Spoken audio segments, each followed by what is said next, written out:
Hello, my name is Adam Robles, and today I wanted to respond and interact with a video that was produced by the Village Church. The video features Pastor Matt Chandler talking about the issue of white privilege. And I thought it would be helpful to sort of interact with this viewpoint. As you will see, Matt Chandler is a white guy, probably the whitest guy you'll ever see. Um, and the purpose of the video is it's not that I want to have a disagreement with a famous pastor. Not that I want to, instill any kind of suspicion on him. I hope after you watch this video that you don't see all of his teaching as somehow suspect, because that's not the case. I probably agree with Matt Chandler on 90% of things. Um, but I think he's wrong about this issue, and I wanted to talk about why I think that. And I think also, his heart is in the right place. He does seek to help race and ethnic issues in the United States right now. I think that's what his intention is. But actually, I think the way he presents white privilege doesn't do that. In fact, I think it does the opposite. I think understanding what is called white privilege in the way that Matt Chandler does actually hurts minorities. That's why I wanted to do this interaction. Again, it's not from a place of I just want to, insult a pastor. It's nothing like that. I just think that there are it is possible to disagree with someone in a respectful and loving way with the same goals, because I think that Matt Chandler and I have the same goals ultimately. And so I wanted to sort of interact with this a little bit. I'm going to start and stop it. It's a very short video, but I'm going to start and stop and talk about some of the points here. Let's just get right to it.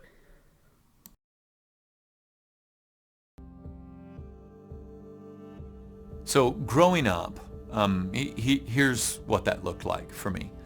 When I sat in school growing up and learned about the history of the United States of America, I opened up our books. I had to write reports. I saw in those books and read the stories of and wrote reports on people who looked like me. And then when I turned on the television, by and large, at any moment in time when I turned on the television, what I saw was people who looked like me. And then when I got magazines, or when I got books, or when I played with toys, or what I saw repeatedly were people that looked like me. At almost any given moment, I was surrounded by people who looked almost just like me. And so really, the entire experience of my life has been one of I can easily find people that look like me. Almost all my understanding of what made America great is because of efforts and the work ethic of people like me. And I come from a lower class Anglo family, and so my story is kind of the American dream. Pulled myself up by my bootstraps, right? Worked hard, learned to work hard from my daddy, yada yada yada, right? I could go on and on there. But what happens in that kind of upbringing, which is fine, is that there were some lenses put over my eyes in which I saw the world through those lenses, not knowing what those lenses are. And so if I could kind of just be straight at what I'm talking about is that I have grown up with this invisible kind of bag of privilege, this kind of invisible toolkit that I can reach in there at any given moment and have this type of privilege that a lot of other brothers and sisters don't have. Okay, so this is where I want to start. He talks about this invisible bag of privilege that he has, and I don't know how old Matt Chandler is, but I would imagine that we're pretty similar in age. He's probably not that much older than I am. I think we probably played with the same kind of toys. We probably watched the same TV shows. We probably read the same newspapers and magazines and stuff. And so our upbringings from a media perspective, from a cultural perspective, we're somewhat similar, I would assume. And I can't help but thinking when I hear this is all of these things that he mentions seem really trivial to me. The toys that we play with, the TV shows that we watch. I mean, I'm not denying that they can't have some kind of a formative influence on how you see the world as an adult. But is this really what we're talking about when we talk about white privilege? Because all of those things, except for he mentions history and doing book reports and learning about the world, that one's less trivial. But But the toys and these things, is this really what we're talking about? Because I don't think that's what most people are talking about when they're talking about white privilege. Most people are talking about sort of this institutional, all of our systems, all of our institutions are inherently set up to favor white people. That's what most people are talking about. That's a lot more serious of a charge. And so I thought it was kind of odd how he talks about these things that are just, they seem very trivial to me. And that's his example of sort of this white privilege. But we'll talk more about that in a little bit. Possess. And so what happens when you have my upbringing and even my current reality is that you're forced to, if you're not careful, if you don't let the gospel kind of purify your heart, if you don't lean on the word of God to shape your understandings, you begin to judge harshly those who can't quite get to where you are. So I don't understand what that has to do with toys and TV shows, right? So if you're judging harshly other ethnicities, is essentially what he's going to say. That's a problem, and we want to address that. But I don't really know what that has to do with the toys that you played with or the TV shows that you watched. Because again, I've watched the same TV shows. I've played with the same toys, and this kind of judgmental harshness. I didn't grow up with that, so it's something else that's at play here. I don't know what the toys and the different things that he mentions have to do with it. And you will begin to see that getting people to where you are is what's normative. And so if I could just kind of lay it all out there, what I'm talking about right now is white privilege. And so I know some of you are already reaching to kind of click out. Nothing makes Anglos more angry than the idea of white privilege. But let's just talk for a second. Yeah, I think that's true. Probably nothing makes white people more antsy than this idea of white privilege. And I think obviously so.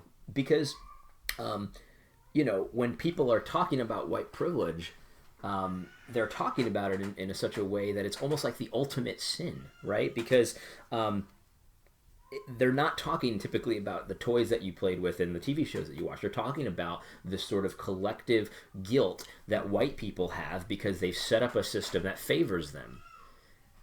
And not just with the toys that they play with like, economic policy and things like that. This is a much more serious conversation than he kind of initially presents it as. And so, people do get uppity. That the idea in the secular culture is that even if you aren't racist, even if you don't do anything or think anything racist, you're still sort of guilty because of the color of your skin. And that's why I think, white people get all antsy and they get all upset about it because it's a serious charge. And so that being said, if you're white and you were watching this video, resist the urge to just shut it off, because I know you're used to seeing the crazy lunatics that, they'll shout you down and say, you don't have an opinion because you're a white male, you don't get to talk. I know you see that out there. That is out there. But that's not what this is, and you won't get that every time. So I would recommend that whenever you see someone talking about this, take a deep breath, swallow hard, and just hear them out, because you're not always going to get the insanity that you see out there. And I know it's out there, so let's not deny that. There are a lot of crazy ideas regarding white privilege out there, but not all of them are crazy. And so I would recommend that you continue to listen to Matt Chandler or anybody really. A second, if you'll give me just a second. So white privilege isn't overt racism, right? Instead, it's just this unique kind of experience of life in predominant culture. So okay, this is I think the linchpin of this entire video. He says that white privilege isn't overt racism, and I agree. I think that that's a good thing to say. But the way he kind of presents that, I wonder if he thinks that it is a kind of racism, just not overt racism. Because that's the idea in secular culture, right? So in secular culture, they'll admit that most white people aren't overtly racist, right? There are some, of course, but most whites aren't. but yet they're still culpable of a racism, and maybe it's an implicit, inherent racism. Maybe it's just a bias that they don't even know they have, but they're still guilty of. That's a very popular idea, and it sounds to me like that's kind of where he's going. But he doesn't say so, so I don't want to put that idea on him. But kind of the way he said it's not overt racism kind of makes me think, I wonder if it is a kind of racism. And I don't think that it is. I think that just being part of the majority culture, there's nothing to be ashamed of there. There's nothing. You're not guilty of anything because of that. And so, I wonder what he means. I wish he would have explained a little further. He says that it's sort of this unique experience, and I guess that's true, but that's true of anybody, right? So I was talking to a friend online, and I asked. I said, so should Ethiopians in Ethiopia be angsty about their black privilege, right? Because that's the majority culture in Ethiopia. Should Koreans be worried about their Korean privilege in Korea? I don't think that's anything to worry about. That just seems to be the reality. So in Korea, for example, I would imagine all of the toys that Korean children play with probably have Koreans on them. Kids' books in Ethiopia probably have black people in them, right? So that's not a sin. That's not a sin unless you take it to the next level and start judging people based on the fact that they're not part of the majority culture. If you do that, that is the sin of partiality. But the privilege itself, if defined how he defines it, of course, the privilege himself isn't a sin. And so it's not overt racism, but is it something that is racism of some kind? He doesn't say, but that's what a lot of people say. And so when you put out a video like this, I don't blame white people for interpreting it according to what they already know. These terms have been defined in culture. And so you're presenting a different definition, but you got to be very clear about it. And I didn't think that he was there. So again, let's go back and talk about it. Growing up, throughout your history books, if you learned anything other than white people built and made America great, it was during the month of February, it was condensed, and it was kind of a millimeter of depth. So I don't know what school Matt Chandler went to, so I'm not going to deny that this happened, but believe it or not every school has a unit that says, white people are great, and white people have created everything good in America. My school didn't do that. So I imagine that his school didn't either.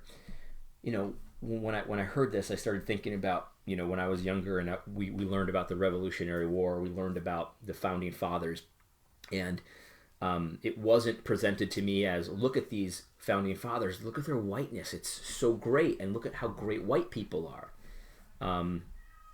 That's not how it was presented. It was presented, here's George Washington, here's Thomas Jefferson, and you know what? They were white. That was never told to me, but they just were white. That's just the reality. So just because we're talking about the Founding Fathers and none of them were black, does that mean that we're excluding blacks from the conversation? No, not necessarily. It just is the truth, the reality of the situation, that the Founding Fathers of the country were white. And there's nothing wrong with that. So, I believe it or not, a lot of people don't think in these terms, right?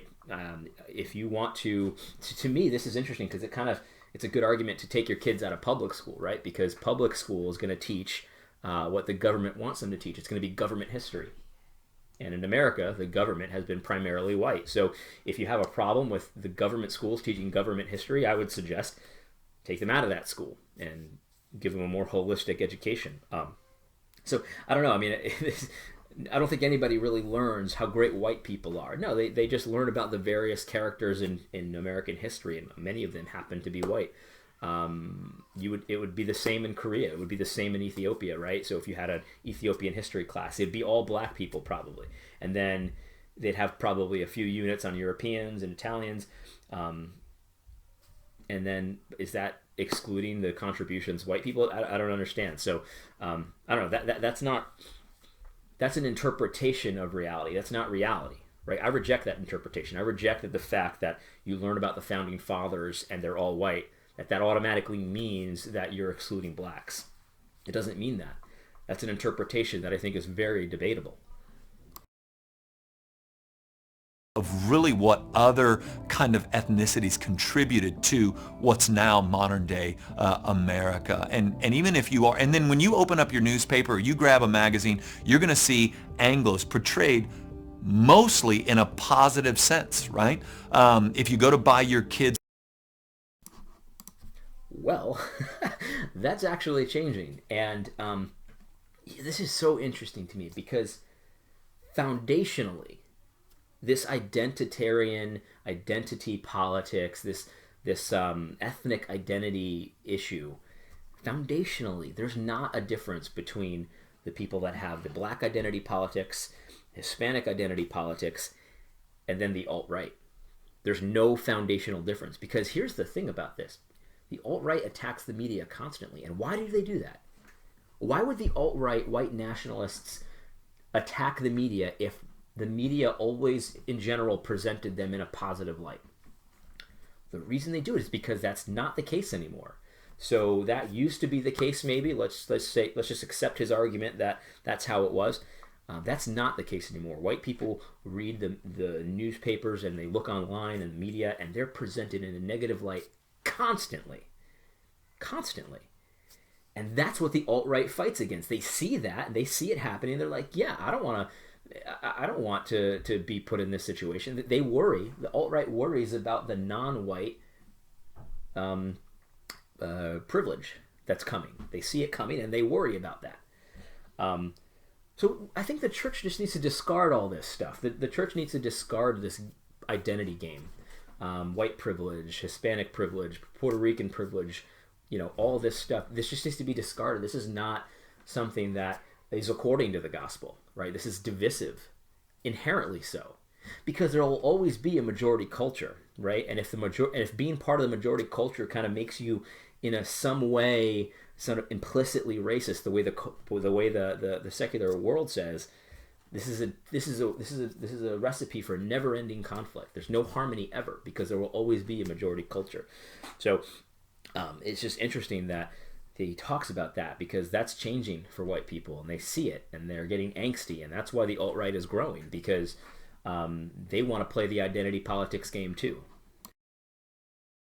Kids toys or go to buy them a little book, it's going to be pretty easy to just find kids that look like them on the cover. So we don't know what it's like to have to look around Barnes and Nobles for 15 minutes trying to find a book about a little girl growing up that looks like our little girl, or like a little boy growing up that looks like our little boy. Like we've never. This is something that I think is so interesting as well because he presents this as you have to, if you're black or you're Hispanic, you have to spend 15 minutes in Barnes and Nobles looking for a book that looks like your child. No, you don't. No, you don't. Because that's a choice, right? Because here's the thing. When I go to the bookstore, I'm not searching far and wide to find a Puerto Rican book to show to my kids, right? No, I'm finding a book that I think is good, that they'll enjoy. Doesn't matter what the race of the kids are in the book, right? Because to me, I don't think that way, and I don't want to teach my children to think that way, right? Personally, that's my choice. I don't think it's wrong if you want to find a book with a little black girl because your family's black or Hispanic or Chinese or whatever. I don't think that's wrong. If that's how you want to raise your kids, that's up to you. There's nothing in the Bible that says that that's wrong. But you don't have to do that. That's a choice, right? Because biblically speaking, we know that, and Matt's going to say this later in the video, which is a great section of the video. There's only two races. There's the sons of Adam and the sons of Christ. And so that's how I'm going to present things to my children. I'm not going to ignore ethnicities, but I'm not going to teach them to, hey, when we're reading our books, we're going to go seek out the ones that, look like you and act like you.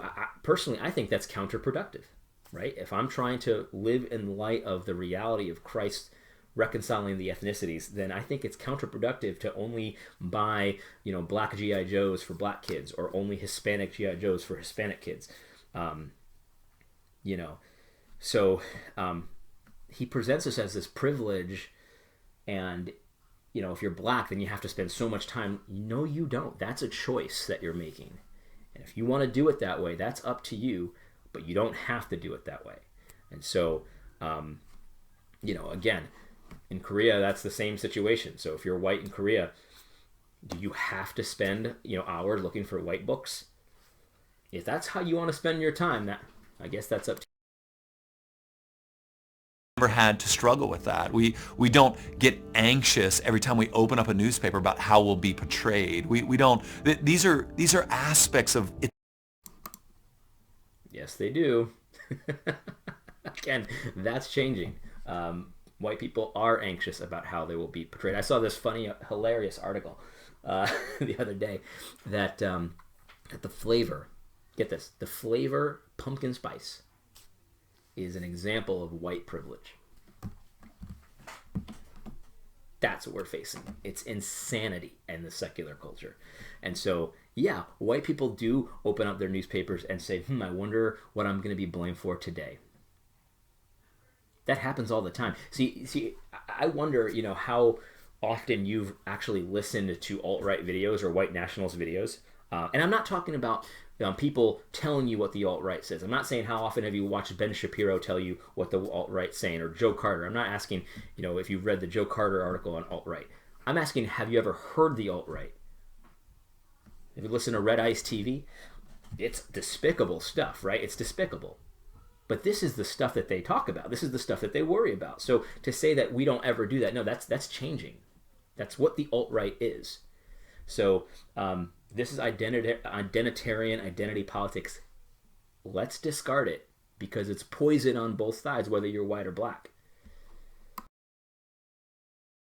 It's an invisible air that we breathe, the type of lens that we wear. So what happens is when things blow up, we can look at African Americans or Asians or Hispanics, and because of the lenses in which we wear and how we've been shaped by this invisible force, we tend to expect, why can't they just? Why won't they? And what we're saying in that moment is we're harshly judging, and we're expecting, if they would just look like us, if they would just do what we've done, then none of this would happen. And it's a really Wow. Wow. Man, what kind of friends do you have? Because that's awful, right? To say, man, if well, let me say this. 35 years old, and I have literally never, besides like the really crazy lunatics out there, like the KKK, like the neo-Nazi types, I have literally never heard a decent person say, man, if only they could just look like me and do what white people have done, everything would be okay. I've never heard it. Because that's just racist. That's overt racism. That's what's so interesting. See, the definitions are fuzzy here because he started this thing off talking about white privilege and how it's not overt racism. And then the biggest example, the most, in my opinion, evil example that he gives is just frankly overt racism. To say that everything would be okay if just everyone had the same skin color or looked just like me, that's just the definition, textbook, run-of-the-mill, garden variety racism. So I find that confusing. Is he talking about white privilege or is he talking about racism? Because I want to stand with Matt Chandler against the kind of racism that he just talked about. But that's not white privilege, right? That's not what we were talking about before, about the toys and the TV shows and the history book reports and stuff like that. That's not the same thing. And so it's confusing. And so in the culture we see the culture saying that white privilege is bad. It should be apologized for. It should be atoned for. They even set up websites where you can atone for your white guilt by donating money or something like that. That's what we see in the culture. And then we see Matt Chandler here saying, okay, well, this white privilege is growing up in the majority culture. And then you end up saying, if you just looked like me, that's racism. If I heard somebody say that, I would call that out as overt racism. That's not something that a Christian can do. But a Christian can be part of the majority culture without sin. So confusing. I thought that was the most confusing part of the video, and again, this is why people reach for the the mouse button to click out, because they're like, I'm sick of being told that my skin is something to be ashamed of, something to atone for. Anyway,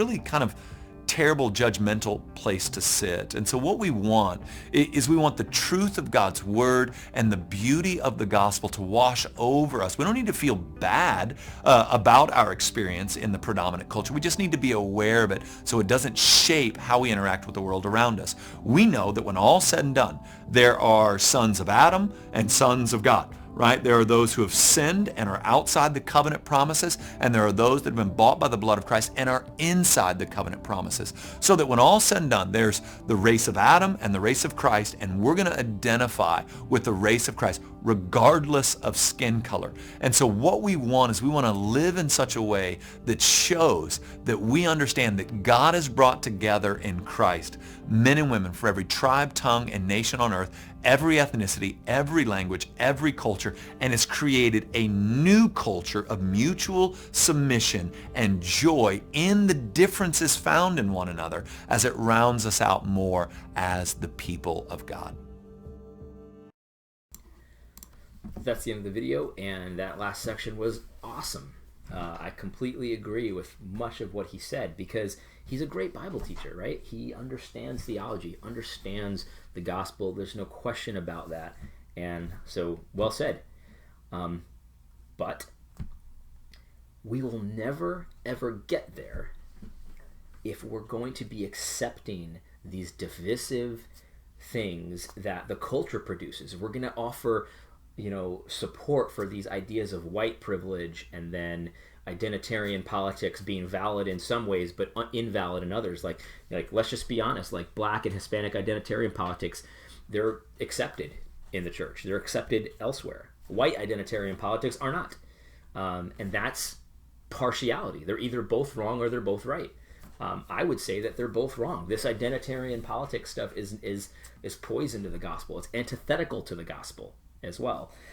So we'll never be able to live in light of Christ's reality of the ethnicities being reconciled to himself in one church if we're talking about stuff like white privilege, where it's just this ambiguous sort of, is it sin, is it not, I'm not really sure, is my skin color responsible, does my skin color hold me responsible for these supposedly racist systems that are at play here.